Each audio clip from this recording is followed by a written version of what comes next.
गोद की भयंकर भूख, खांडव वन का महाकाव्य दहन। भारत के प्राचीन क्षेत्रों में, जहां देवता मनुष्यों के बीच विचरण करते थे और तत्व दैवीय इच्छा के अनुसार नृत्य करते थे, वहां अग्नि निवास करते थे। अनंत ज्वाला, अग्नि के देवता और परिवर्तन के अग्रदूत। उनकी आत्मा घरों के चूल्हों में, बलिदानों की वेदियों पर और सूर्य के मूल में ही चमकती थी। लेकिन अमर वैभव में भी देवता अतिरेक और कमजोरी के परीक्षणों से मुक्त नहीं होते। ये अग्नि की अतृप्त भूख की महाकाव्य कथा है, उनकी नवीनीकरण की खोज और खांडव वन के विनाशकारी दहन की। महाभारत के विशाल ताने बाने में बुनी गई एक गाथा, जहां नायक देवताओं से टकराते थे और विनाश तथा सृष्टि की सीमाएं एक धधकते नरक में धुंधली हो जाती थीं। बहुत समय पहले एक कुलीन शासक श्वेतकी के राज्य में एक महान यज्ञ का आयोजन किया गया। एक अभूतपूर्व पैमाने का बलिदान अनुष्ठान जो 12 कठिन वर्षों तक चला। श्वेतकी देवताओं से पवित्रता में प्रतिद्वंदिता करने की महत्वाकांक्षा से प्रेरित उग्र स्वभाव वाले ऋषि दुर्वासा को समारोहों की अध्यक्षता के लिए आमंत्रित किया। दिन प्रतिदिन, रात प्रति रात ज्वालाएं गरजती रहीं, जबकि घी, अनाज और पवित्र भेंटें अग्नि के मुख में डाली जाती रहीं। अग्नि हमेशा की तरह कर्तव्यनिष्ठ, बलिदानों के ग्राहक, उन्हें अपनी अतृप्त भूख से ग्रास करते रहे। लेकिन ऐसी प्रचुरता एक दो-धारी तलवार साबित हुई। समृद्ध, वसायुक्त घी की निरंतर आमद ने अग्नि की दैवीय पाचन ज्वालाओं को अभिभूत कर दिया।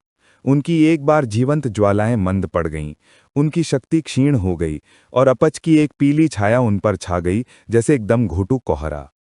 अब वे बिजली की उग्रता या सूर्य की गर्माहट से नहीं जल सकते थे।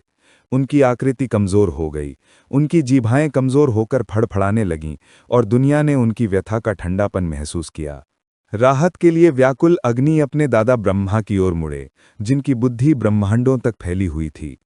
सत्यलोक के ऊंचे निवास पर चढ़कर अग्नि ने चारमुखी देवता के सामने खुद को साष्टांग प्रणाम किया। हे सबके स्वामी, उन्होंने विनती की। उनकी आवाज मरते अंगारों की तरह चटक रही थी। मैं श्वेतकी के यज्ञ के अतिरेक से नष्ट हो गया हूं। मेरी ज्वालाएं बुझ रही हैं, मेरी शक्ति फीकी पड़ रही है। मैं अपनी अनंत ऊर्जा पुनः कैसे प्राप्त करूं? ब्रह्मा, जिनकी आंखें समय की परतों को भेदती थीं, विनती पर विचार करने लगे। वे कृष्टि के नाजुक संतुलन को जानते थे। अग्नि को शुद्ध करने के लिए ग्रास करना चाहिए, लेकिन अनियंत्रित वह खुद को भी निगल जाता है। उठो, हे अग्नि, ब्रह्मा ने आदेश दिया।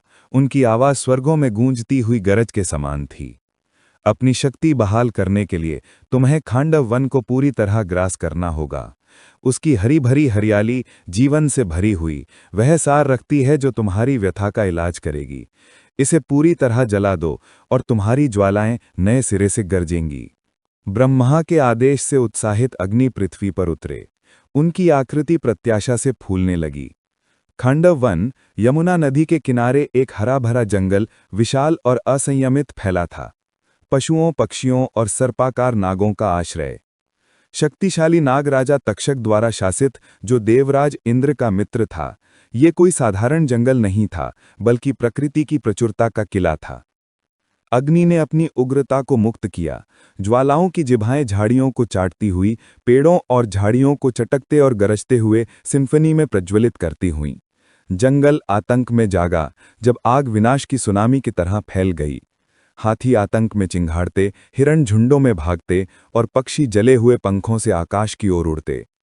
लेकिन तक्षक के नाग, क्षेत्र के संरक्षक, अपने मित्र इंद्र से वर्षा बुलाते।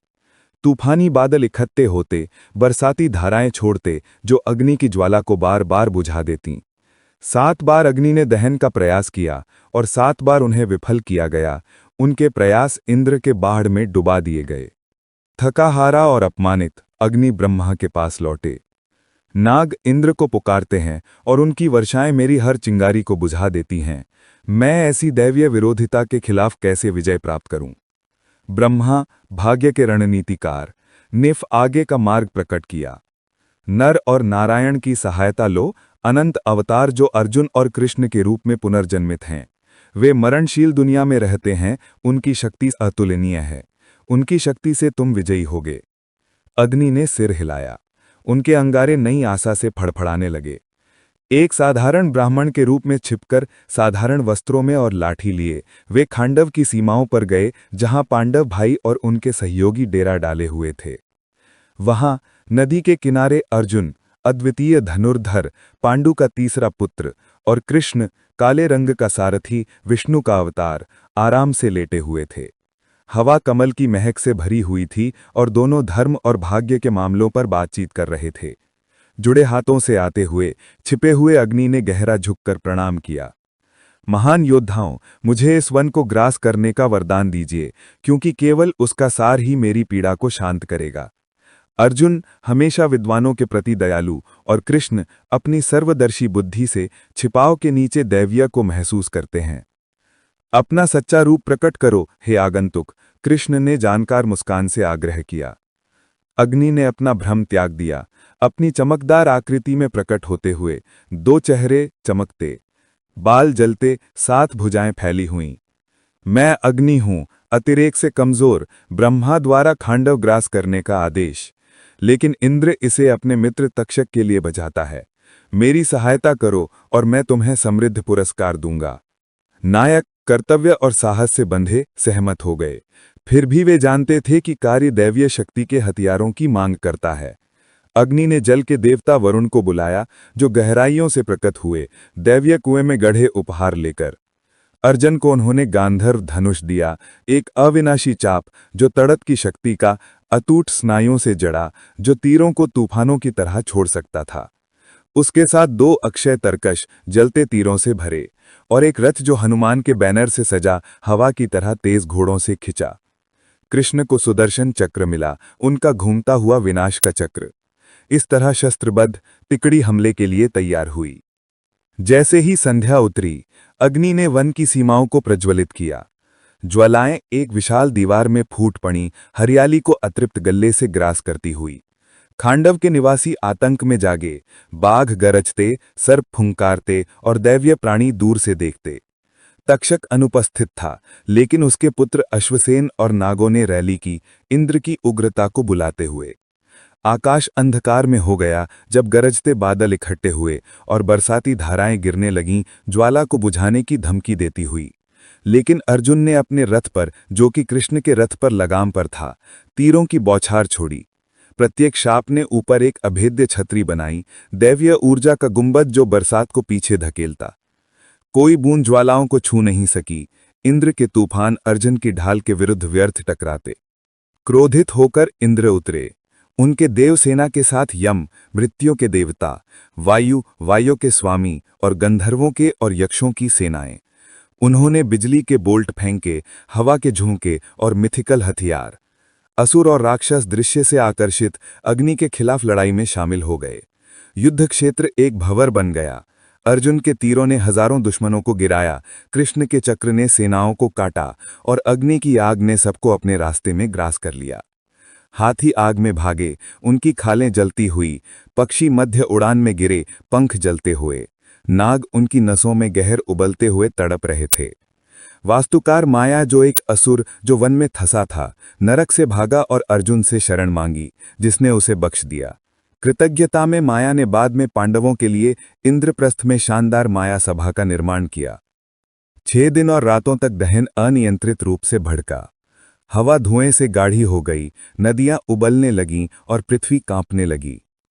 इंद्र अपने पुत्र की बहादुरी को देखते हुए, अर्जुन इंद्र का ही संतान था, कुंती के माध्यम से नरम पड़े। बस इन्होंने अपने गरजते सिंहासन से घोषणा की, तुमने अपनी शक्ति साबित कर दी मेरे बच्चे, मैं तुम्हें विजय का आशीर्वाद देता हूं। देवता पीछे हट गए और अग्नि ने वन के अवशेषों पर दावत की।